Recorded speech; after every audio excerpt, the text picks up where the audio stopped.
Ooh. but the British suffer a staggering 57,000 casualties. Oh my... We are back again with another Epic History TV reaction. Epic History... Oh, freaking no. I was gonna say Epic History TV reaction, but Epic History TV World War I reaction, Battle of the Somme, 1916, guys. Let's get in it, man. 16. Europe is in the grips of the most destructive conflict yet known, World War I.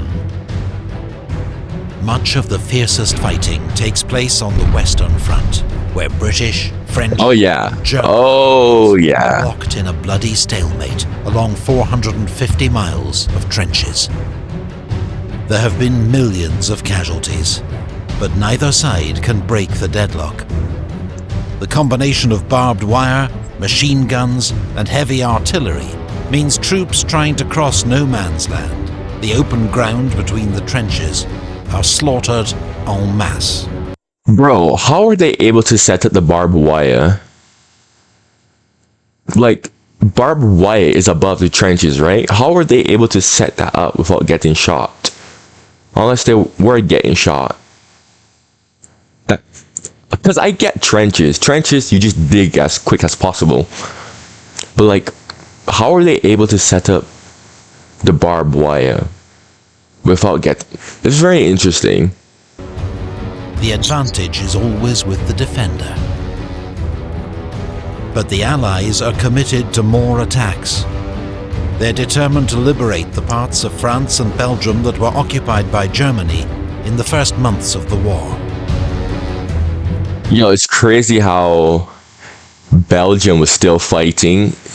Like 90% of the country is like under German occupation, but yet this one scratch of Belgium is still right here fighting, man. Yo, shout out to the Belgians, man. Giga Chad people. The British and French have agreed to launch a joint offensive in the summer of 1916. But the Germans strike first. In February, they launch a massive assault on the French fortress city of Verdun. Yeah. Well, I already watched a reaction to this. French reserves. So the summer offensive will be led by the British, their biggest attack of the war so far. Its chief aim to relieve pressure on the French. I knew the Battle of the Somme was a big deal, but I didn't know that up to this point it was the biggest British attack of World War I. Okay, this is actually going to be more interesting.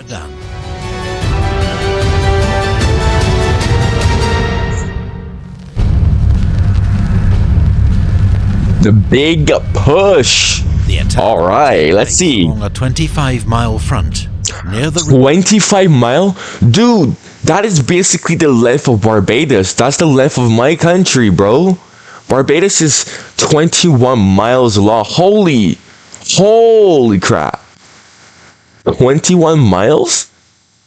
Guys, I know that might not seem like a lot, but 21, well, 25, that's even bigger than Barbados. Bro, the length of Barbados is literally Calais. Right here, you see Calais, the English Channel, the closest point to England and France. Calais to England on the other side of the channel. I forgot what city is adjacent to Calais, but that's basically the length of Barbados, guys. And when you're actually like living on that island in person and you like truly see like how big, because we always say Barbados is big on the outside, but when you're like inside of Barbados, no, Barbados is small on the outside, but when you're on the inside of Barbados, it is actually pretty big. Okay, so 25 miles. Wow. In July, the new British commander, General Sir Douglas Haig, would prefer to attack near Ypres, where there are clearer strategic objectives. But the Somme is where the British and French armies meet, so where a joint offensive must take place. He would also prefer to wait until his inexperienced divisions have received more training. But the French need his help now. Bro, France is really desperate in World War I. They fought valiantly, but... been a quiet sector, allowing the Germans to build up strong defensive positions. Here the Germans have two formidable defensive lines, with a third under construction. Oh, wow. Each consists of 3 lines of trenches, fire, support, and reserve, connected by communications. No, dude, what in the world? Machine gun positions, and are anchored on fortified villages and strongpoints. What? In front nah, dude, it is wild to me how in World War II, Germany didn't really like use trenches in World War II.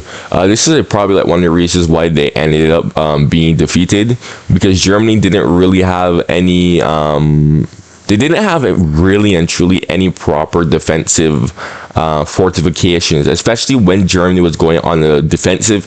There were plenty of times in World War II where Germany could have built a proper fortification and like stall the Allies, but they didn't really do it properly.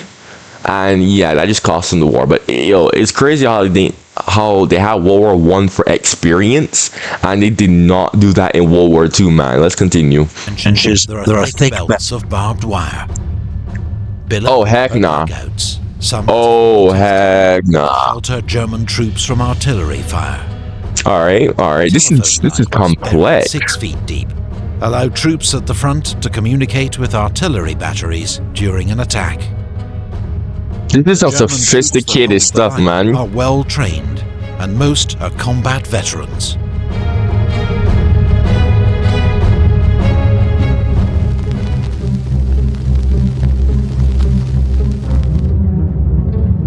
All right. Will be led by the British 4th Army, commanded by Lieutenant General Sir Henry.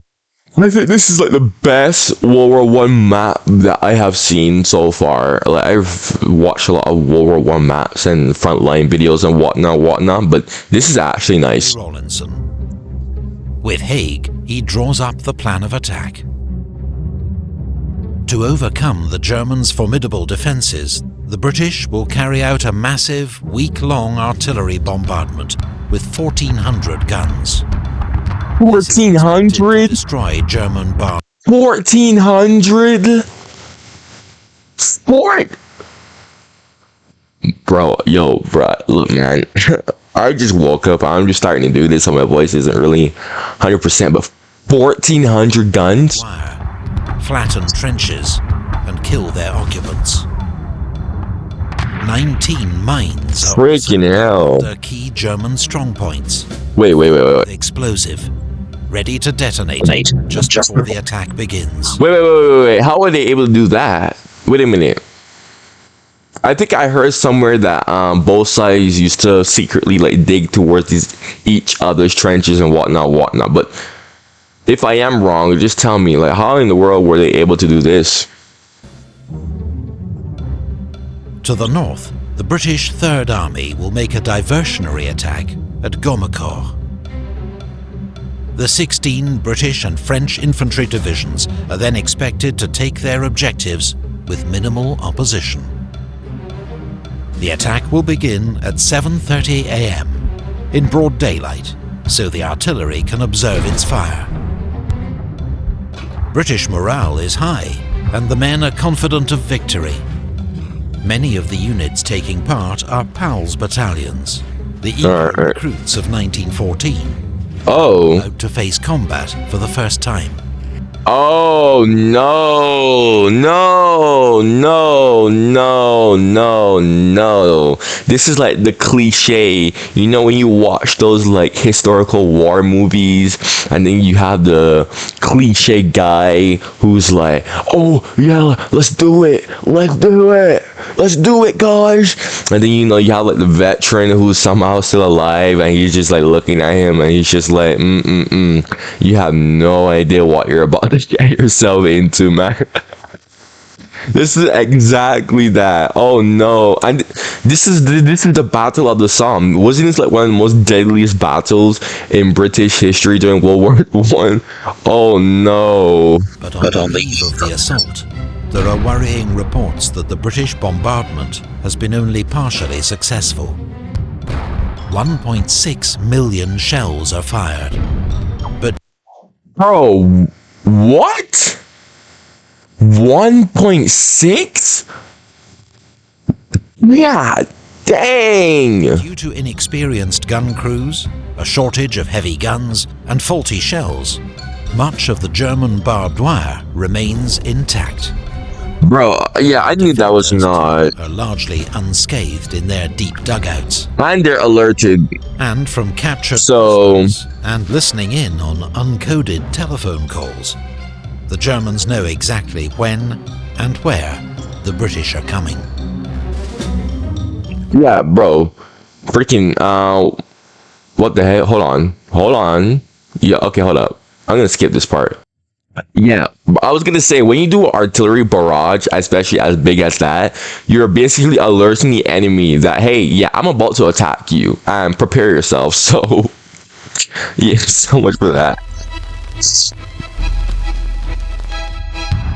The Allied artillery bombardment reaches its peak at 7 a.m. At 7:20, the British detonate an enormous mine under a German strongpoint, the Hawthorne Redoubt, and British troops rush forward to occupy the crater. At 7:28, further mines are detonated under German strongpoints along the front. All right. At 7:30, the Allied bombardment moves on to the German second line, as British and French infantry begin their advance across no man's land. German troops, meanwhile, race up from their dugouts to set up machine guns. It's an enduring myth that all the British infantry climb out of their trenches and walk steadily towards the German line. A few units do. Most send men out into no man's land before the bombardment lifts, so the final dash toward the enemy line is as short as possible. Oh, that would make a lot of sense. So basically, like, the artillery was covering for them, right? So when they're shelling enemy positions, it gives them time to advance. Okay, yeah, that's a good tactic. But here's the thing, right? Honestly, let me tell you something. I feel like human wave charges in modern warfare, people say that's obsolete, that is extinct, bad tactic. Human wave charges aren't really like bad. I would really call it obsolete. You just need to know how to use them properly. If you just send men just to a bunch of well-placed machine guns, obviously they're gonna die. But if you coordinate everything properly, like let's say you have artillery, you have air support, you have, other stuff, I don't know. Some people might think outside of the box, you know what I mean? So some people do think outside the box, or covering fire, right? Because most of the time whenever people are like charging, they usually have someone that's covering fire to try and stop the enemy from just completely returning fire and just slaughtering everyone, right? But yeah, I feel like infantry charges, they're not obsolete. They're just not used properly. Because I was watching that group that took over Syria and Iraq, right? I was watching some of their combat footage. ISIS, I'm not going to say their name because I don't want YouTube to demonetize me. And what I noticed about their tactics were when they were in close combat, usually they would do like mass wave like charges, and it actually worked. Like I was like, wow, they literally just sent people forward, and it was very effective. It actually overran their enemy's position. Keep in mind, I'm talking about ISIS. So in fact, even I was reading the comments on that video, and I saw someone else and other people were pointing out, they were pointing out how, okay, this is why they were able to expand so quickly, because instead of, just sitting around and being, careful, they just threw people, at the enemy, but they were smart with it. They were actually smart with it. And, like I said, mass wave attacks in my personal opinion, I think it's still effective. I think it can still work. Because yes, you have guns, but guns can run out. Okay, guns can run out of ammo, guys. once that gun runs out of ammo and you still have people coming towards you, you're in big trouble. So you're going to be forced to back as you're firing, because as soon as that gun runs out of ammo, bro, you're done, right? So again, let's continue. But that's my personal opinion. If you disagree with me, you are free to disagree with me. But that is my personal opinion. Let's continue. Sector. Whichever tactics freaking out, man. British are easy targets for German machine gunners, especially where they bunch up to get through the few gaps in the barbed wire. That is not, you see this? This is not how you do a charge in modern warfare. You are going to get yourself killed. British infantry advance bravely, but are mown down in their hundreds. Some units do break into the German line. Near Thiepval, the 36th Ulster Division captures the Schwaben redoubt. But without support on either flank, it's isolated, and the survivors are forced to retreat that night. Oh, wow. The 32nd Division takes the Leipzig redoubt, while near La Boisselle, the 34th Division captures the Lochnagar mine crater. But these are just small toeholds in the German line, far short of their objectives. Yeah. Yeah. The barbed wire really stopped them for real, yeah. The artillery, yikes, man. Big yikes, dude.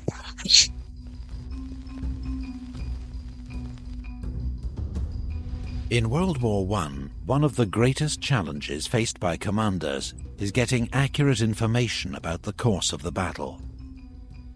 Reliable field radios haven't been invented yet. Telephone lines are regularly cut by shell fire. So officers must turn to messengers, flag signals, light signals, even homing pigeons. Oh, I've heard a lot about these pigeons that were used, bro. Ooh, Giga Chad, bro. These pigeons, man. These pigeons were insane, dude. I like some of the stories that I've heard. Wild to me how freaking all of that was even like pigeons are doing all of that. Crazy, man. To get around this problem, during an attack, supporting artillery works to a fixed timetable, moving their fire onto the next line of enemy defences at a set time. So when the infantry start their attack, gunners adjust their fire onto the second line of enemy defences. But if the infantry get held up, the supporting fire keeps moving on according to the timetable. The infantry get left behind and are at the mercy of enemy machine guns. Aerial observation by balloons and aircraft can provide valuable information, but rely on good weather and control of the skies. This is why, on the 1st of July, it takes British commanders hours, even days, to find out which attacks have been successful. Oh, wow. This makes it extremely difficult to react to the situation. Oh, yeah, now that makes a lot more sense. Oh my goodness, dude. Okay, hold on. I'm gonna skip.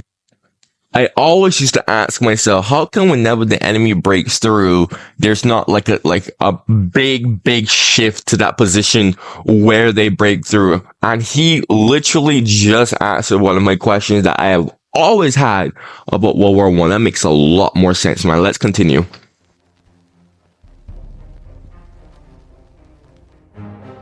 Further south, there is much greater success. Despite heavy losses, the 21st and 7th Divisions take Mametz and cut off the heavily defended village of Fricourt, which the Germans abandon overnight. On their right, all right. And 30th Divisions take their objectives, including the village of Montauban, which is secure by 11 a.m. Alongside them, the veteran French 20th Corps also takes its first day objectives, as well as 2.5 German prisoners. Nice. The offensive to extend so far south and are less well prepared. Ah, okay, that makes a lot of sense. The Allied bombardment is boosted by French heavy guns, which are much more effective at destroying barbed wire and German strongpoints. Okay. At 9:30 a.m., French colonial troops lead the attack south of the Ooh, colonial troops. The French seize all their objectives and take 3,000 more prisoners. Okay, France. Okay. Wow. Success in the south. The first day of the Battle of the Somme is a costly failure for the British. German losses for the day are estimated at 12,000 men. The French lose 7,000. But the British suffer a staggering 57,000 casualties. Oh my gosh! 57,000? 57,000? What? Freaking hell, 57,000, my goodness. I was expecting something like 20,000. I was like, okay, it's gonna say something like 20,000, maybe 30,000. But bro, 57, what in the world? 57,000? My goodness, dude. Bro, guys, I always say this in my reactions, bro, but like, think about the population of my country. The population of my country is 280,000 people, dude. That is a lot of people. Alright, imagine if 57,000 people from my country suddenly died. Crisis mode, bro. That would be crisis mode. Freaking hell, man. Freaking hell. Like, these numbers, bro, like, especially if you're from an island nation like me, with not like a gargantuan population, like these, obviously big countries, these numbers really do stand out to you a lot more. Like, a lot more. Let's continue. 1/3 of them killed. 1/3 of them killed. Wow. Oh my goodness. July, so that's like 25. Becomes the bloodiest day in the history of the British Army. Like around like 15,000 killed. The first day in a battle that rages for another 4 months, finally ending in November amid freezing rain and mud. By then, the Allies have advanced 10 miles, at a cost of 430,000 British casualties. 200,000. No! No! Holy! 10 miles? Barbados is 21 miles long. I think it's 14 miles wide or something like that. They didn't even advance the whole length of Barbados, and they took more casualties than the population of the island. Oh, wow. Guys, let that sink in. They couldn't even advance the whole length of Barbados, my country, and they took way more casualties than the population of my country. Bloody hell. What in the world? Thousands French casualties and 450,000 German. That is mad. It makes the Battle of the Somme that is the bloodiest in history. No wonder, man. In British popular memory, the Somme is remembered as an unmitigated disaster and tragedy. Evidence of the incompetence of British generals. Big tragedy, man. Soldiers under their command. But to those who fought it, and those at home, the Battle of the Somme was seen as a success. Casualties were enormous and hard to bear, but across Europe every warring nation was suffering terrible losses, as all commanders struggled to find an answer to trench warfare. And at the Somme, the British had not only helped save their French ally, who went on to defeat the Germans at Verdun, but learned vital lessons about how to fight on the Western Front. Most of all, the Battle of the Somme had been a costly but necessary wearing down of the German army. An immensely painful but vital step on the long road to victory. Right? That's an interesting way of saying that, Epic History TV. Very interesting perspective. Very, very interesting indeed, man. Maps and research. Ooh, another wonderful Epic History TV video. Love it, love it, love it. Make sure to subscribe for more Epic History TV reactions. If you like my reactions, check out my other reactions on the channel. Guys, like the video. Please, please, please, please, please, guys. I'm in a crisis. I'm in a crisis. I made 2 videos about it. I know I'm trying to pump out videos. 1, because I want my channel to be noticed by more people like you all. And 2, you know, like, I want to, like, say my opinion. I want y'all to hear what I have to say. I enjoy doing this type of stuff, right? So guys, please like the video. If you can't donate to me, you know, just like the video. It's completely harmless. It helps the YouTube algorithm see that you all like the video, which will promote it to more people just like y'all. So liking the video is very important, guys. If you have anything to say to me in the comments, make sure to comment down below. If you have any suggestions, comment the suggestion to me down below. I'm trying to be like really fast at speaking because I don't know how long I'm gonna like have internet. In fact, I'm gonna upload this video as soon as possible. Technically I'm not even supposed to have internet right now, but I did a little sneaky trick to give me internet. But yeah, guys, that's how much of a like bad situation I'm in right now. I just don't really make that apparent. But yeah, guys, check out my Patreon if you would like. And I read all of y'all's comments, including y'all suggestions. So guys, I'm going to try to get to every suggestion that I get. If you really want your suggestion to be done quickly, you can just like donate me like a few bucks or something. I did say that in the Patreon, or you can just become a Patreon member and, you know, I will consider your suggestions a lot more faster. So once again, guys, thank you for watching and goodbye.